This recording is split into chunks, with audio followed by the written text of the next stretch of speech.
Inzego z'ubuzima z'u Rwanda zatangaje ko ziri gukurikiranira hafi uko indwara ya Hantavirus iherutse kugaragara muri bimwe mu bihugu bitandukanye ihagaze.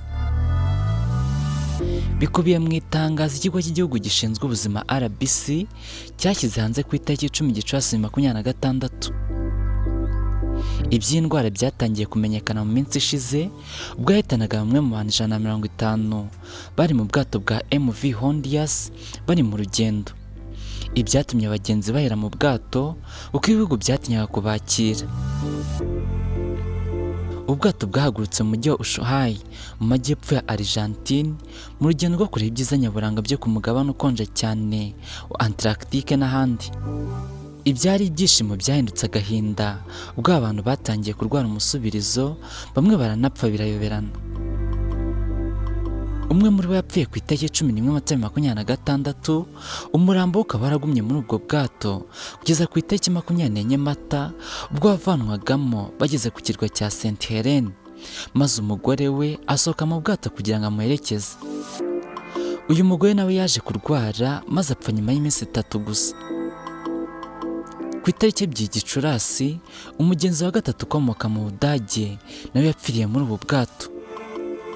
Undi mugenzi ukomoka mu Bwongereza nawe yararwaye bikomeye, avanwa mu bwato igitaraganya ajyanwa kuvurirwa muri Afurika y'Epfo aho basanze yaranduye Hantavirus. Ibi byatumye ibihugu byinshi aho ubwato bwagiye bunyura ku bufatanye n'ishami rya Loni ryita ku buzima OMS bikurikiraniye indwara ikomoka ku mbeba. Hantavirus ni indwara iterwa na virusi zikunze kuba mu ngunyi, inyengesi, cyane cyane imbeba. Abantu bashobora kwandura binyuze mu guhumeka umwuka wandujwe n'inkari, ibisigazwa cyangwa amacandwe y'inkunyi cyangwa inyengesi. Byandura kandi binyuze mu gukora ahantu handuye, umuntu akikora ku munwa, ku izuru cyangwa mu maso, kurya cyangwa kunywa ibiribwa n'amazi byanduye. Itangazo RBC yashyize hanze rigihita ubwoko bwa virusi yagaragaye muri iki cyorezo bwitwa Hantavirus. Nibwo bwoko bwonyine bwa Hantavirus buzwi bushobora kwandura hagati y'abantu, nubwo biba gake cyane kandi bigasaba ko abantu bicanye umwanya muremure cyane kandi begeranye. Ibimenyetso bishobora kugaragara hagati y'icyumweru kimwe n'ibyumweru 8 nyuma yo guhura n'iyi virusi, harimo kugira umuriro mwinshi no gutitira, kubabara umutwe, kubabara imikaya no mu ngingo, umunaniro, kuribwa mu nda, kugira isesemi, guhitwa no kuruka. Umuntu ashobora kandi kugira inkorora, guhumeka nabi, kubabara mu gituza ndetse n'indwara zikomeye z'ubuhumekero. RBC yakomeje iti kubera ko ibimenyetso bishobora gusa n'iby'ibicurane cyangwa se influenza, malariya cyangwa COVID-19, ni ingenzi kwihutira kujya kwa muganga igihe umuntu arwaye.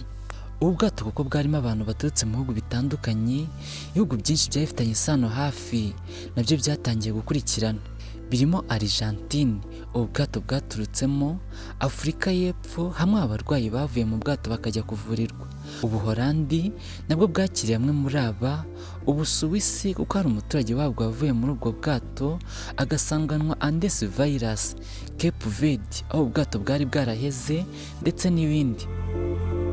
Izina Hantavirus rikomoka ku ruzi rwa Hanta River ruri muri Korea y'Epfo kuko ariho yagaragaye bwa mbere, ivumbuye na Dr. Hong Wang Lee mu 1978. Ni virusi ishobora gutera indwara zikomeye zirimo guhitana abazirwaye nubwo idakunze kuboneka cyane.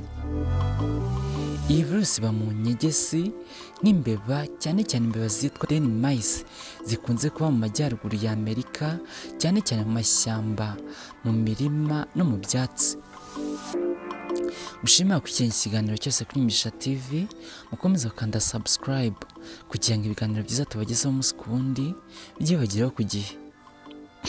Ndabashimiye.